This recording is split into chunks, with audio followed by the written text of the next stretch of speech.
Welcome to another passage through the hushed corridors of history. Tonight, we return to a time when the veil between the physical world and the spiritual realm felt delicate, almost translucent. In 15th century Europe, demons were not mere abstractions or theological musings. They were immediate, personal, and perilous.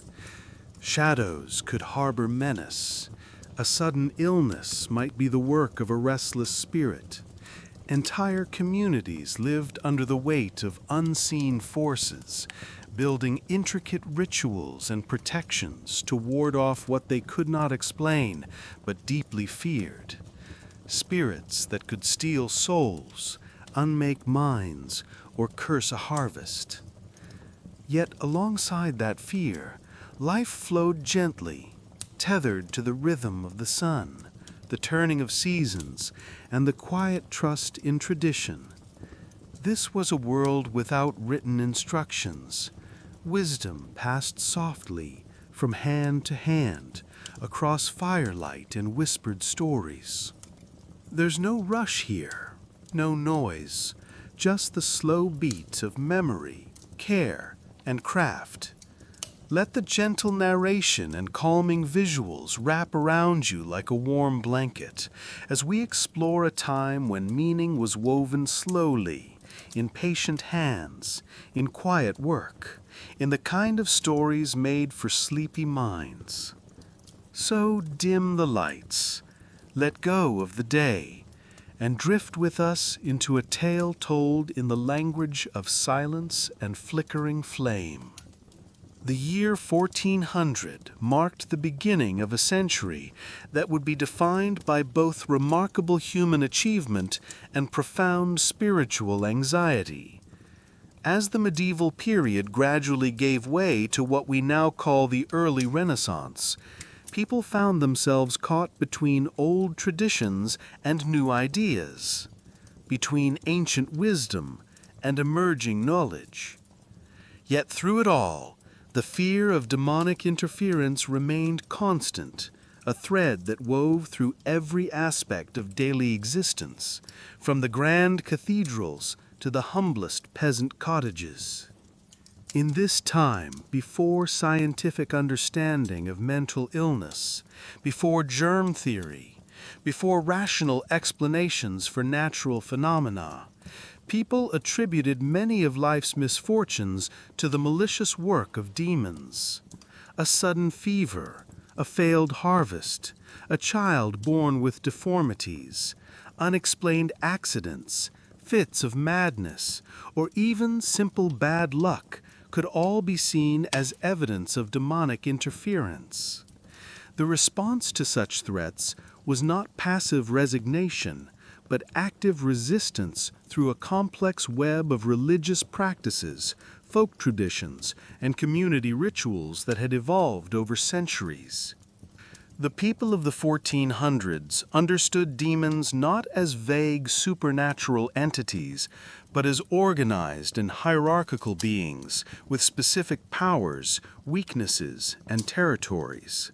Church teachings, filtered through centuries of theological debate and popular interpretation, described elaborate hierarchies of evil spirits, each with particular areas of influence and specific methods of attack.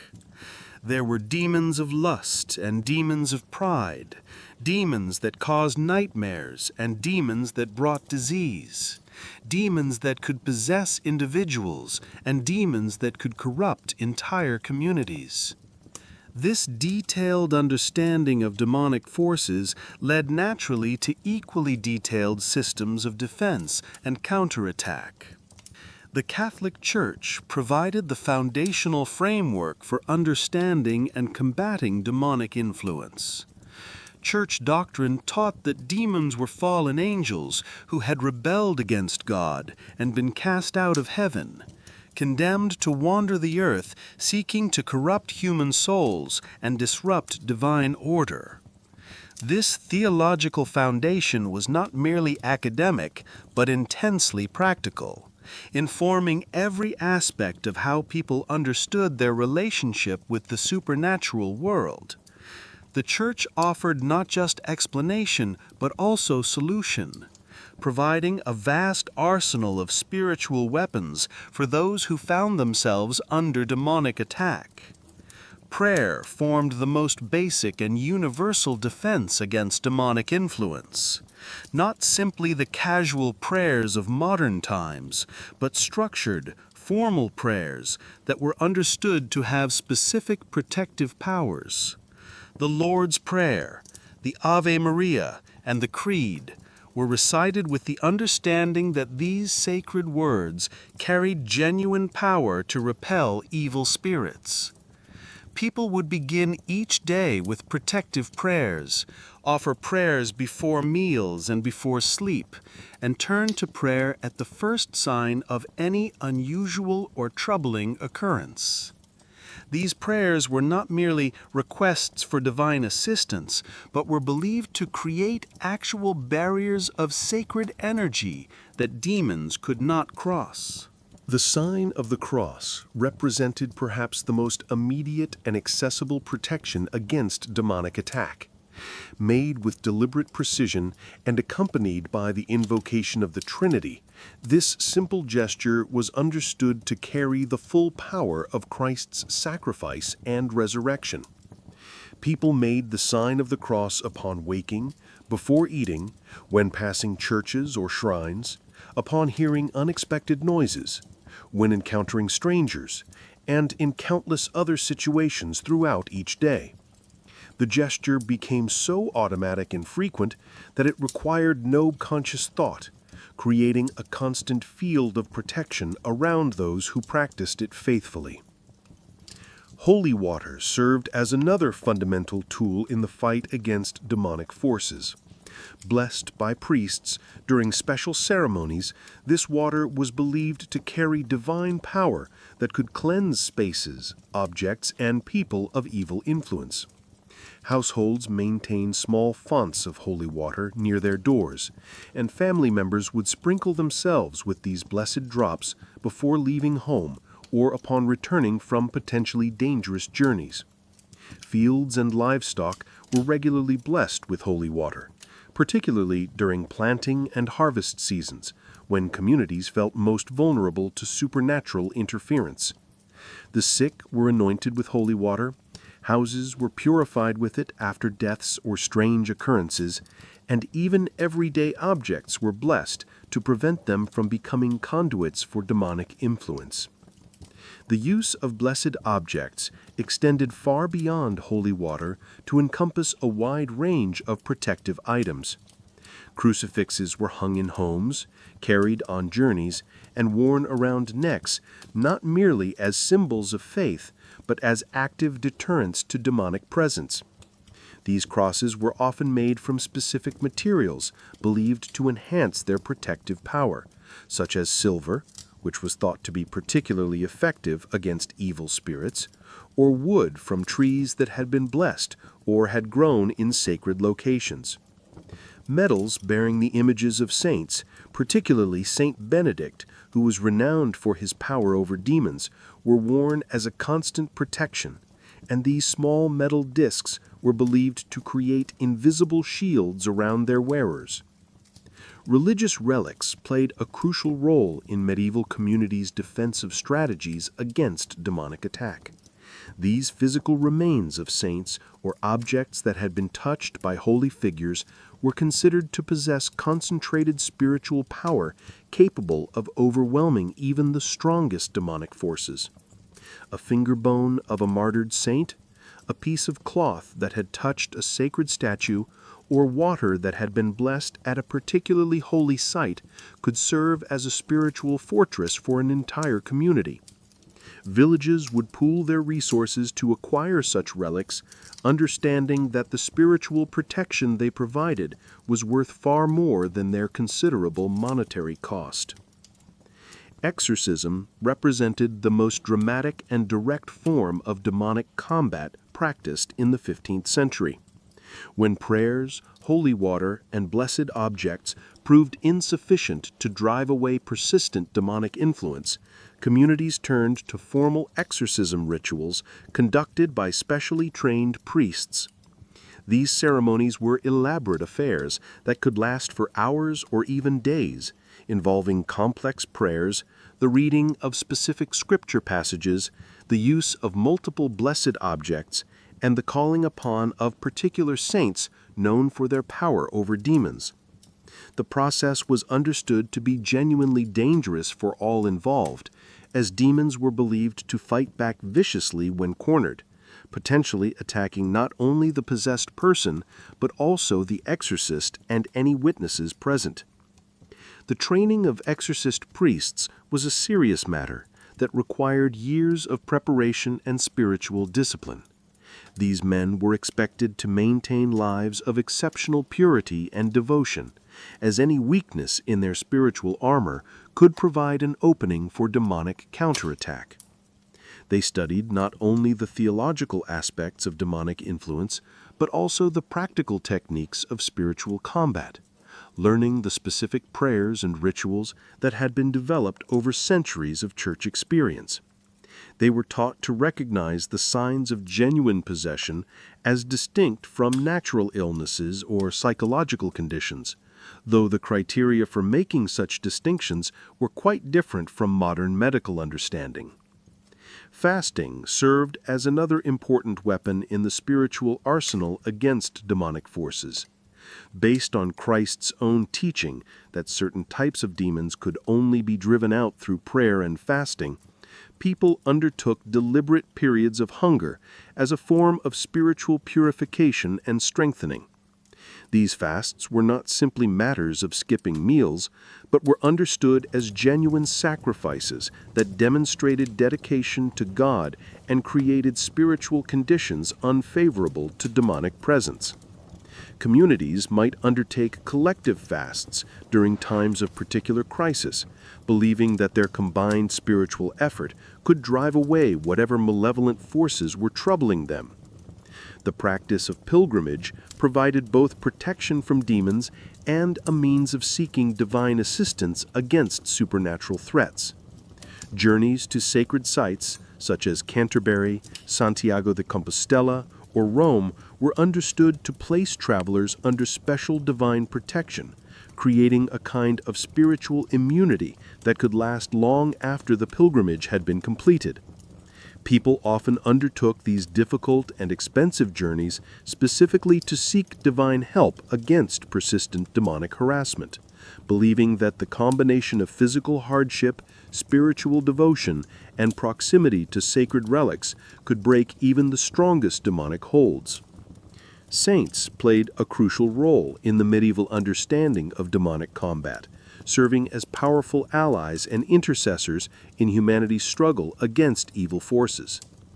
Different saints were understood to have particular expertise in dealing with specific types of demonic problems. Saint Anthony was invoked against temptations of the flesh, Saint Dymphna against mental illness caused by demonic influence, Saint Blaise against throat ailments that might be supernaturally caused, and Saint Christopher against the dangers of travel through areas where demons might lurk. People developed personal relationships with particular saints, offering regular prayers and small sacrifices in exchange for ongoing protection and assistance in times of spiritual crisis. The construction and decoration of churches reflected the community's understanding of the ongoing battle against demonic forces. These buildings were designed not merely as gathering places for worship, but as fortresses of faith, capable of withstanding supernatural siege. The very act of consecrating a church was understood to create a space that demons could not easily penetrate, and the elaborate ceremonies involved in such consecrations included specific rituals designed to drive away any evil spirits that might be lurking in the area. Church doors were often decorated with protective symbols and blessed regularly to maintain their power as barriers against demonic intrusion. Gargoyles and other grotesque decorations that adorned medieval churches served a purpose beyond mere artistic expression. These stone figures were believed to frighten away demons through their hideous appearance, serving as visual deterrents that reminded evil spirits of their own ugly nature and the ultimate fate that awaited them. The placement of these figures was carefully considered, with particular attention paid to areas where demons might attempt to enter the sacred space. Windows, doors, and corners received special attention, as these transitional spaces were understood to be particularly vulnerable to supernatural infiltration. The use of specific plants and herbs formed another layer of protection against demonic influence. Certain flowers and leaves were believed to possess natural properties that repelled evil spirits, and these were cultivated in monastery gardens and household plots specifically for their protective value. Rosemary was thought to provide general protection and was often woven into garlands for important occasions, while rue was believed to be particularly effective against the evil eye and other forms of supernatural attack. Garlic, beyond its culinary uses, was hung in homes and carried on journeys as a barrier against vampiric and demonic creatures. The timing of activities was carefully considered in relation to supernatural threats, as certain hours and days were understood to be more dangerous than others. The hours between midnight and dawn were considered particularly perilous, as this was when the barrier between the physical and spiritual worlds was thought to be at its thinnest. People avoided unnecessary travel during these hours and took extra precautions when circumstances forced them to be abroad during the dangerous times. Fridays, especially Friday the 13th, were approached with particular caution, and important undertakings were often postponed to avoid these potentially unlucky periods. The preparation of food and drink included considerations related to supernatural protection. Bread was marked with the sign of the cross before baking, both to bless the food and to prevent demons from contaminating it during the cooking process. Salt, understood to be a purifying substance, was used not only for flavoring, but also for its protective properties, and meals were blessed before consumption to ensure that no evil influence could enter the body through contaminated food. Water used for drinking and cooking was blessed whenever possible, and households maintained supplies of holy water specifically for consumption during times of supernatural crisis. Marriage ceremonies included elaborate protections against demonic interference, as the formation of new families was understood to be particularly vulnerable to supernatural attack. Brides wore protective amulets and carried blessed flowers, while the ceremony itself included multiple prayers specifically designed to ward off evil influences that might seek to corrupt the new union. The wedding feast was carefully prepared with blessed ingredients, and the marriage bed was sprinkled with holy water and surrounded with protective symbols to ensure that the couple's intimate life would be free from demonic corruption.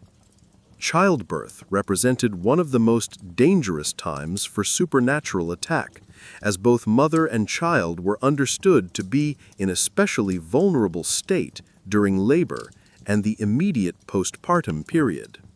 Midwives were trained not only in the physical aspects of delivery, but also in the spiritual protections necessary to safeguard both patients. The birthing chamber was blessed with holy water and surrounded with protective symbols, while specific prayers were recited throughout the labor process. Newborn children were baptized as quickly as possible to ensure their protection against demonic influence, and unbaptized infants were considered to be in extreme spiritual danger. The education of children included training in recognizing and resisting demonic temptation from a very early age. Young people were taught the basic prayers and protective gestures that would serve them throughout their lives. And they learned to identify the signs that might indicate supernatural threat. Stories and legends that illustrated the consequences of failing to maintain proper spiritual defenses were used to reinforce these lessons, creating a cultural understanding that vigilance against demonic influence was a lifelong responsibility that required constant attention and practice. Death and burial practices reflected deep concerns about protecting both the dying and the living from demonic interference during this crucial transition period. The deathbed was surrounded with blessed objects and protective symbols, while continuous prayers were offered to ensure that the departing soul would be protected from demonic attacks during its journey to the afterlife. Bodies were blessed with holy water and surrounded with protective amulets before burial, and graves were consecrated with specific rituals designed to prevent demons from disturbing the deceased or using their remains for evil purposes. The seasonal cycle of the agricultural year was marked by ceremonies and protections designed to maintain divine favor and ward off supernatural threats to crops and livestock.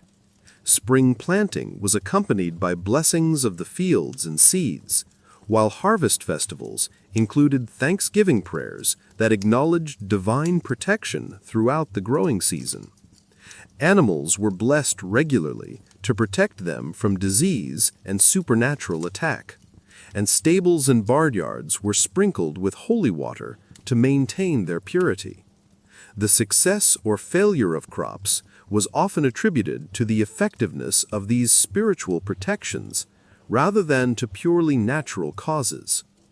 Trade and commerce included considerations related to supernatural protection, as merchants and craftsmen understood that demonic interference could easily destroy their livelihoods through spoiled goods, failed transactions, or dangerous journeys.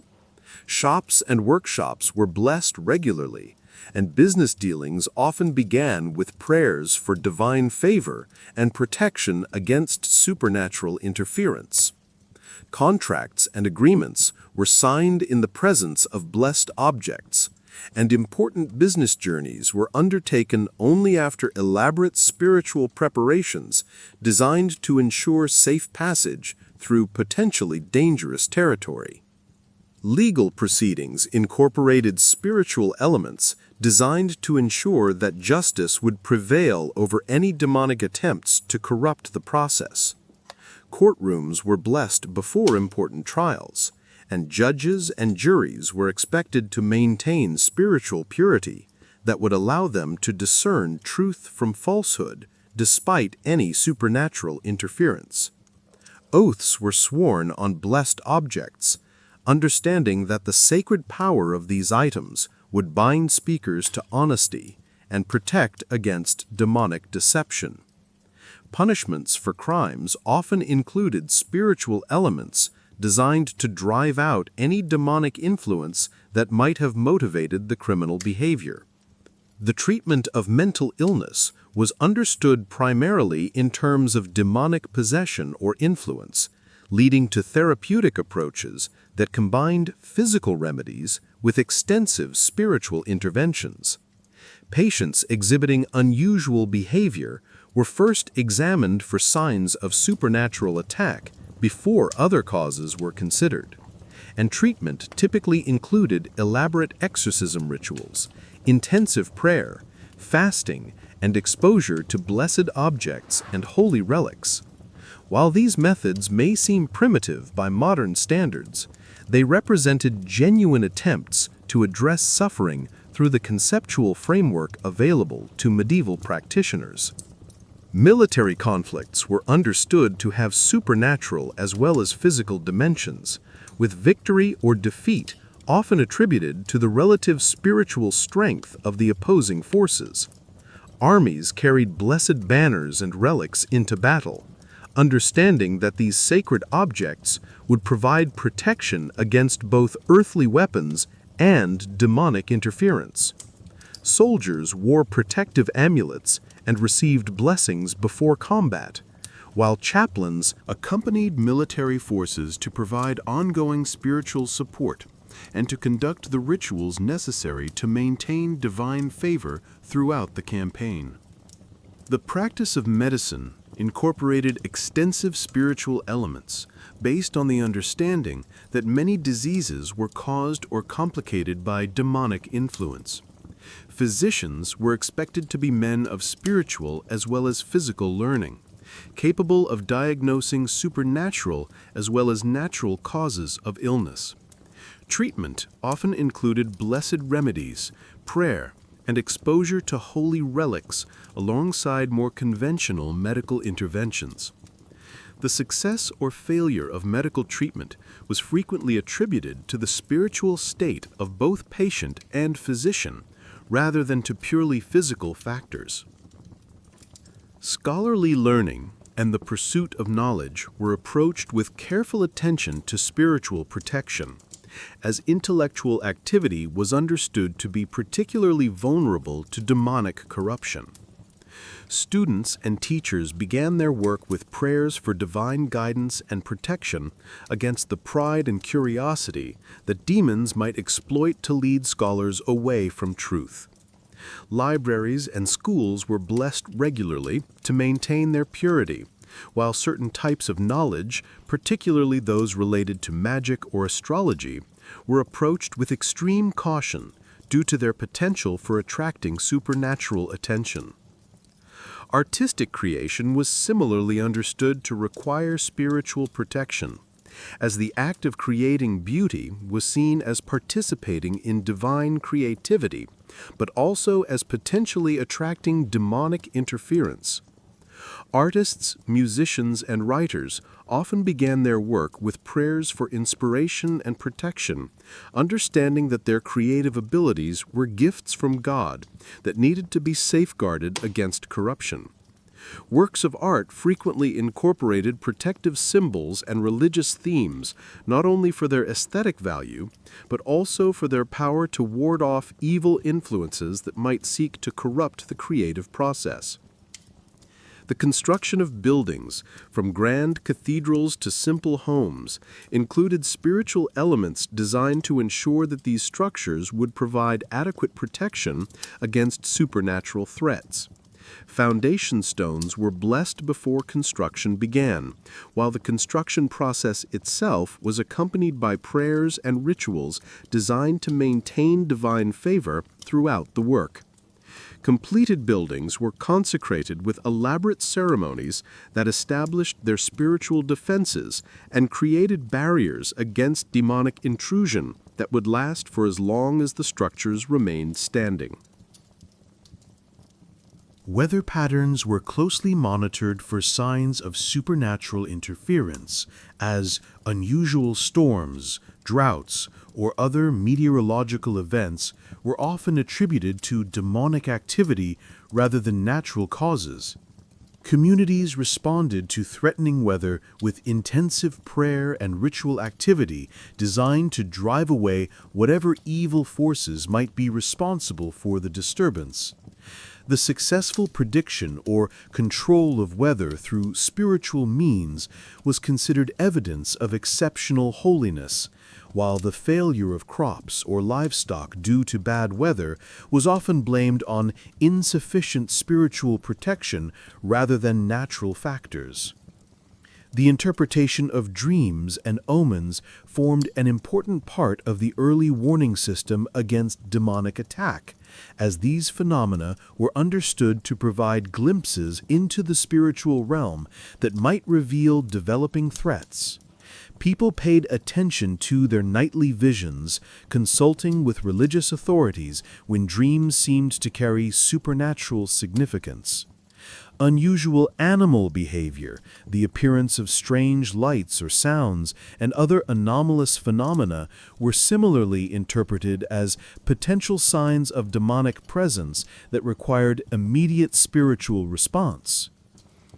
as we consider the elaborate systems of protection and resistance that the people of the 1400s developed against what they understood to be very real supernatural threats, we begin to appreciate the complex relationship between fear and faith that characterized medieval spiritual life. These were not primitive people cowering in ignorance before imaginary terrors, but rather individuals who had developed sophisticated theological and practical responses to what they experienced as genuine spiritual dangers. Their methods of defense reflected centuries of accumulated wisdom about the nature of good and evil, the power of faith and prayer, and the importance of community solidarity in facing supernatural challenges. The legacy of these medieval approaches to spiritual warfare can still be seen in many religious traditions today, though the understanding of demonic influence has evolved considerably with changes in medical knowledge, psychological theory, and theological interpretation. The basic human need to feel protected against forces beyond our control remains constant, and the comfort that people found in their blessed objects, protective prayers, and community rituals continues to resonate with modern spiritual seekers who face different but equally challenging uncertainties in their daily lives. The world of the 15th century, with its clear distinctions between good and evil, its confident faith in the power of prayer and blessing, and its strong sense of community responsibility for spiritual welfare, offers a fascinating contrast to our modern age of scientific materialism and individual autonomy. While we may no longer share their specific beliefs about demons and exorcism, we can still learn from their example of how faith communities can work together to provide comfort, security, and meaning in the face of life's inevitable uncertainties and challenges. As the candles burn low and shadows lengthen in our imagined medieval chamber, we leave behind this world where angels and demons walked among humans, where every prayer carried real power, and where communities stood together against the darkness that threatened to overwhelm individual souls. In that distant time, people found strength in their shared beliefs, comfort in their time-tested rituals, and hope in their conviction that divine protection was always available to those who sought it with sincere hearts and steadfast faith. Perhaps as sleep approaches and the busy concerns of our modern world fade into temporary oblivion, we too can find peace in the quiet certainty that some form of protection watches over us through the long hours of the night, keeping us safe until morning light returns to banish whatever shadows may have gathered while we slept.